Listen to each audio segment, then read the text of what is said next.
नमस्कार आप सभी, मेरा नाम अशोक वीर यादव एडवोकेट और मैं आप सभी के लिए लीगल एडवाइस वीडियोस अपलोड करता हूं, जो कि आप सब लोग उसको लाइक करते हैं, पसंद करते हैं, शेयर करते हैं और सब्सक्राइब भी करते हैं। अब तक नहीं किया तुरंत करिएगा और दूसरे लोगों तक भी जानकारी को जरूर शेयर करें।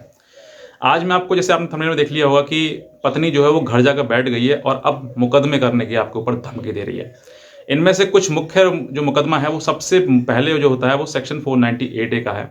और इस दौरान जो है इसी मुकदमे की आपको सबसे ज़्यादा धमकी आती है कि हम तुम पे दहेज मांगने का आरोप लगा देंगे।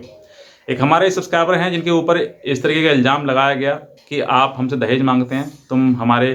हालांकि कहानी कुछ उल्टी ही थी कि लड़के से पैसा मांगा जा रहा था। किस बात के लिए? कि उसके बच्चे नहीं हो रहे थे, तो इसलिए उस पर इलाज कराने के लिए पैसे दो। तो उसने कहा कि मैं मेरे घर पर रहेगी तो मैं खुद इलाज करा दूंगा, तुम्हें इलाज कराने की कोई आवश्यकता नहीं है। ये बात उनको बिल्कुल समझ में नहीं आई कि भाई हमारी लड़की जो है वो हमारे पास ना रहकर वो वहाँ रहेगी, तो उसका इलाज पता ना कैसा होगा कैसा नहीं होगा, कुछ नहीं पता।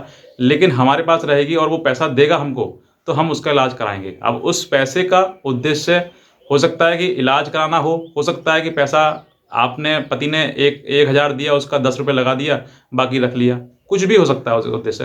लेकिन इस दौरान जो है पति ने साफ साफ मना कर दिया कि मैं आपको पैसा नहीं दूंगा, और आपको अगर इलाज कराना है, लड़की का इलाज, पत्नी का, मेरी पत्नी है, मैं अपने रूप से आऊँगा। लेकिन इस बात पर पत्नी की कोई भी प्रतिक्रिया नहीं। वो जैसे माँ बाप कह रहे हैं उसी प्रकार से उसमें उसकी हाँ में हाँ कर रही है। वो उसने कई बार अपने पत्नी से ये बात करने की कोशिश करी कि तुम्हारा इलाज मैं कराऊंगा, मैं जिम्मेदार हूँ, मेरे साथ शादी हुई है, मेरा सब कुछ कराऊंगा, तुम मायके में जाकर क्यों बैठ गई हो?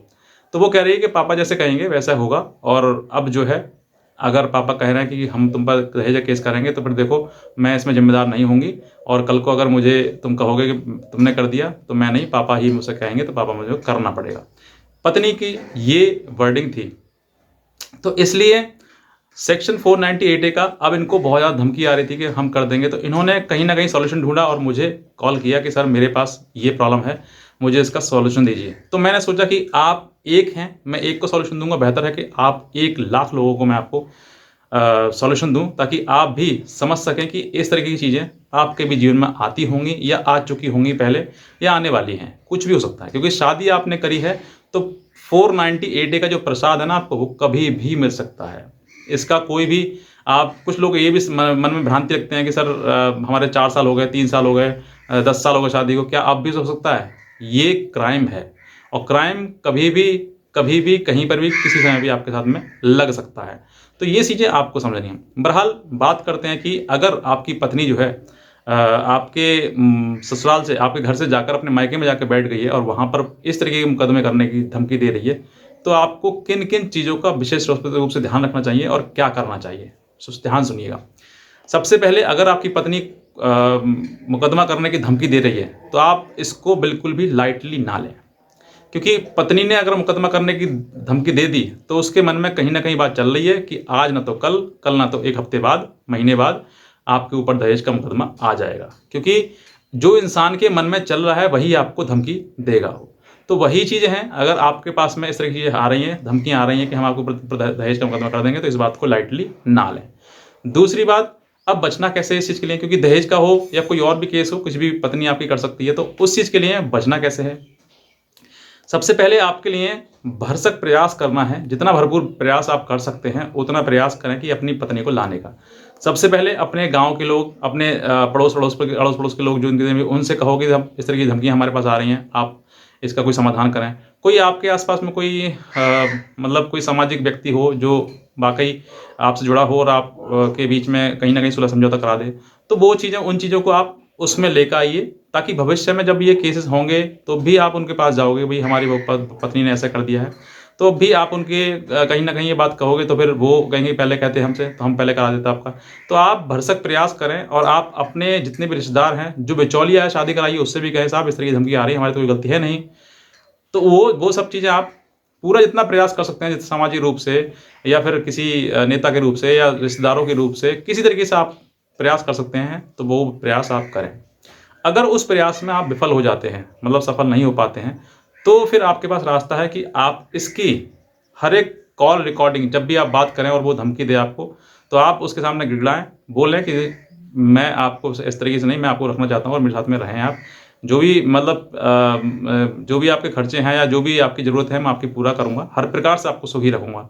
आप हर बात में अपनी गुस्सा ना करके, क्योंकि कुछ क्या है, पति जो है गुस्से में आकर गाली-गलौज करना शुरू कर देते हैं पत्नी को, और वही वो एविडेंस बना लेती है और फिर वो रिकॉर्डिंग जो है वो सुना देती है थाने में जाके, और थाने में डाले जो है मुकदमा लिख देते हैं। तो आपको वही चीज़ें करनी है कि आपको कोई भी अपनी तरफ से कोई मिस्टेक नहीं करनी है।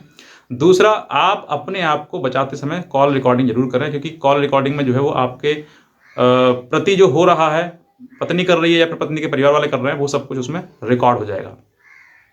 दूसरा, अब ये चीज़ हो गई है। दूसरा, आप अपने नज़दीकी पुलिस स्टेशन में भी, अगर आपको मान रिकॉर्डिंग में आपका ससुर है, कोई साला है, कोई गाली दे रहा है, धमकी दे रहा है, तो वो रिकॉर्डिंग के साथ-साथ में आप अपने नज़दीकी पुलिस स्टेशन में एक एप्लीकेशन लिखकर उसके ऊपर कंप्लेंट दें कि हमारे ऊपर जो है धमकियाँ इस तरीके से आ रही हैं। आप ये ना सोचें कि अगर मैं पहले करा दूँगा तो पत्नी मेरी करा देगी। भई, आपको पहले करना है या फिर पत्नी को पहले करना है? क्योंकि आप पहले चले जाओगे तो हो सकता है कि आपके ऊपर जब एफआईआर हो 498 की, तो आप एविडेंस दे सकते हैं कि भई देखो हमारे साथ पहले से ये चीज़ें आ रही हैं। दूसरा, इस तरह की चीज़ें अगर आएँगी, आप दर्ज करा दोगे तो बहुत आपको सेफ्टी मिल जाएगी, बचाव मिल जाएगा इसका। दूसरा, उसी की कॉपी, जो कॉपी आपने अपने नज़दीकी पुलिस स्टेशन में दी है, उसी की एक कॉपी जो है उस लड़की के थाने में दे दें, क्योंकि लड़की अपने थाने में मुकदमा दर्ज कराएगी, आपके थाने में नहीं आएगी। लेकिन कभी-कभी ऐसा होता है कि आपके में ही दर्ज करा देती है वो। तो आपको उस लड़की के मायके के जो थाना है, उस थाने में भी एक एप्लीकेशन देनी है कि इस तरीके की करके हमारे घर से चली गई है। और जब आपके ऊपर ये चीज़ें मतलब ये पूरा एप्लीकेशन लिखवाने के बाद जो आप वहाँ पर जाएँगे और जाने के बाद देख के आएँगे, तो आप उसकी रिसीविंग ज़रूर ले लें। चाहे वो आप अगर वो थाने में नहीं दे रहा, तो आप स्पीड पोस्ट कर दें, ताकि आपके पास वो रिसिप्ट रहे उसकी कि भई हमारे पास इस तरह की हमने शिकायत करी है। हालाँकि आप किसी प्रकार से कहेंगे तो आपको वो भी रिसीविंग मिल जाएगी जो आपने एप्लीकेशन दी है। चाहे आपके ऊपर दर्ज हो, ना हो, वो बात की बात है, लेकिन आपको वो चीज़ें मिल जानी चाहिए।